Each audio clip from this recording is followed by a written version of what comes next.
ये जो कांग्रेस के दुम छल्ले फिरते बोलो, मेरे इखलास पर, मेरे पार्टी के इखलास पर तुम उंगली नहीं उठा सकते। सब लोग अपनी अपनी ख्वाहिश को दबा लिए। क्यों? रियासत तेलंगाना के मुस्तकबिल को बचाना है, इन बच्चों का मुस्तकबिल खुशगवार रहना। हम तेलंगाना को वो जगह बनने नहीं देंगे जहां पर लोगों के घरों को तोड़ दिया जाता है। हम तेलंगाना को वो जगह नहीं बनने देंगे जहां पर एनकाउंटर किया जाता है। हम तेलंगाना को वो जगह बनने नहीं देंगे जहां पर हिंदू और मुसलमान एक दूसरे से लड़ेंगे। हम तेलंगाना को जगह बनने नहीं देंगे जहां पर हर मजहबी त्योहार पर झगड़ा होता है। यह मजलिस की सोच है और तुम हम पे उंगली उठाते। अरे तुम जानते भी नहीं है हमको कितनी मोहब्बत है अमन से, कितनी मोहब्बत हमको हमारे इन नौजवान बच्चों से है। मजलिस ने फैसला लिया, आसान फैसला नहीं है मेरे लिए। मेरा जाबिर 45 साल का हमारा रुकन जाबिर, मैं बचपने से जाबिर साहब को भैंसे में देख रहा हूं। एक नहीं 10 मर्तबा जाबिर जेल को गया, पुलिस मारी उसको। एक नहीं कई मर्तबा जाबिर को पुलिस मारी उस जमाने में 1980 के दहे में। आंख में आंसू जाबिर के थे क्योंकि जाबिर भी लड़ना चाह रहे थे, इदरीस भी लड़ना चाह रहे थे। मैं उनको समझाया, नहीं मियां, आरएसएस जीत जाती भाई, आरएसएस को रोकना है, अपने को रियासत को देखना है, अपने बच्चों के मुस्तकबिल को देखना है। अरे बोले, उन लोग बोले साहब हम जीतेंगे तो रोकेंगे ना। मिला ये हम नहीं कर सकते। 6.5 घंटे 27% और 44%।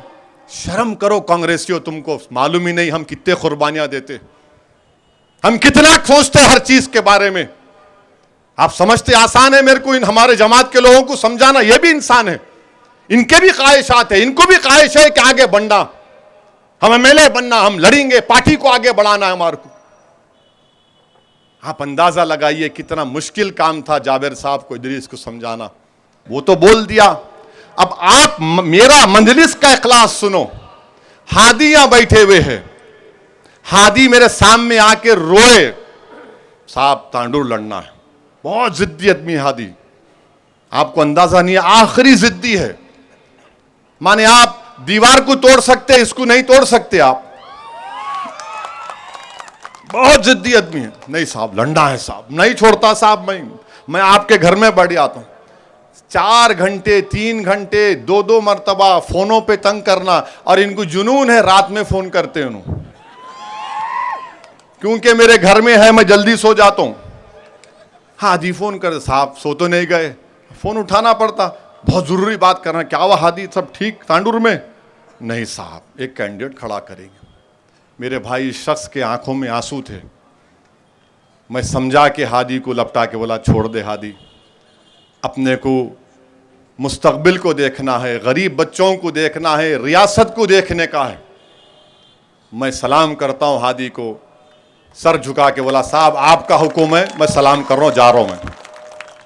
अब आप और एक बात सुनो, ये गोशा महल में तो बता दिया, निजामाबाद की सीट, निजामाबाद की सीट में मेरे 16 कॉर्पोरेटर है मजलिस के। कितने? 16। डिप्टी मेयर मजलिस का, डिप्टी मेयर मजलिस का, मेयर, और टीआरएस के कितने? 12 है, 12 13 है, हमारे 15 या 16 है, 2 को ऑप्शन है। निजामाबाद की पूरी टीम 6.5 घंटे मेरे घर में बैठे, जिसमें हमारे जाबिर साहब भी, भैंसा के चेयरमैन। 6.5 घंटे बातचीत हुई। मैं उनको समझाया, मियां देखो आरएसएस को कामयाब होने नहीं देने का है। आरएसएस को, अब वो लोग जिद पे थे, नहीं साहब आप समझो, आप समझो साहब, आप आ जाओ, खाली निजामाबाद को आप 2 बार आओ साहब, 2 पैदल दौरे करो, पूरा खत्म कर देंगे, सब माहौल अच्छा हो जाता। 6.5 घंटे मैं समझाया। मेरे भाई इदरीस की आंखों में आंसू थे, मेरा छोटा भाई है इदरीस, डिप्टी मेयर, अल्लाह उसको सलामत रखे। शकील मेरा सदर, छोटी सूरत कर लिया, ठीक है साहब आपका फैसला है, मगर हमारे को तकलीफ है। मगर अल्लाह इन तमाम निज़ामाबाद के मेरे जिम्मेदारों को अल्लाह सलामत रखे। बोले ठीक है साहब, जब आप बच्चों के मुस्तकबिल की बात कर रहे, जब आप रियासत तेलंगाना को मजबूत बनाने की बात कर रहे, तो हमारे जो छोटे मोटे ख्वाहिशात है कोई माने नहीं रखते। हम इसको कुर्बान करने को तैयार है, मगर अपने बच्चों के मुस्तकबिल को कुर्बान होने नहीं देंगे। ये मजलिस ने किया। अब हुआ क्या, महीने लड़ा तो कौन चले गए वहां पे निजामाबाद में? कौन गए निजामाबाद में? कौन गए?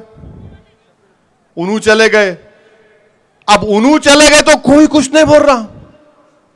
आरएसएस सन्ना तो गूंगे बन गए उधर। यहां क्यों नहीं लड़ा, वहां नहीं लड़ा, मैं क्यों नहीं लड़ा आपके लिए? उन्हू चले गए वहां पे। पहले कामारेड्डी में बोले नहीं सीएम मेरे को हराने आ रहा, हराने आ रहा, फिर वहां चले गए। अब वहां किसको हराने आ रहे? वहां आप किसको हराने आ रहे? बताओ मेरे को, बताओ मेरे को, किसको हराने आ रहे वहां पर आप? ये जो कांग्रेस के दुम छल्ले फिरते, बोलो मेरे खिलाफ पर, मेरे पार्टी के खिलाफ पर तुम उंगली नहीं उठा सकते। महबूबनगर से हमारा वहां पे और एक जाबेर है, हादी है, वहां भी एक हादी है महबूबनगर में, अब्दुल हादी। तो लोग बोले साहब लड़ो ना महबूबनगर, लड़ेंगे हारेंगे क्या होता? बोला नहीं मियां, नहीं मियां, अगर ये सोचना पड़ेगा। उनको घंटों लग गए समझाने में। फिर आपके कई सीटें हैं, सब लोग अपनी अपनी ख्वाहिश को दबा लिए। क्यों? रियासत तेलंगाना के मुस्तकबिल को बचाना है, इन बच्चों का मुस्तकबिल खुशगवार रहना। हम तेलंगाना को वो जगह बनने नहीं देंगे जहां पर लोगों के घरों को तोड़ दिया जाता है। हम तेलंगाना को जगह नहीं बनने देंगे जहां पर एनकाउंटर किया जाता है। हम तेलंगाना को वो जगह बनने नहीं देंगे जहां पर हिंदू और मुसलमान एक दूसरे से लड़ेंगे। हम तेलंगाना को जगह बनने नहीं देंगे जहां पर हर मजहबी त्योहार पर झगड़ा होता है। यह मजलिस की सोच है और तुम हम पे उंगली उठाते। अरे तुम जानते भी नहीं है हमको कितनी मोहब्बत है अमन से, कितनी मोहब्बत हमको हमारे इन नौजवान बच्चों से है। मजलिस ने फैसला लिया, आसान फैसला नहीं है मेरे लिए। कम से कम 7-8 दिन मैं सोचता रहा मैं क्या कर रहा हूं, मगर मेरा दिल मुतमईन था कि मैं जो कुछ किया सिर्फ अल्लाह के लिए किया हूं। मैं अपने लोगों को मना लूंगा, इनके घर में जाके इनको लपटा लूंगा, मैं जाबिर के पास जाऊंगा। आप अंदाजा लगाइए कि 45 साल पुराना मजलिस का रुकून है जाबिर। आज भी आप देखो दीवानों की तरह फिरता निर्मल यहां वहां, और कांग्रेस हम पे इल्जाम।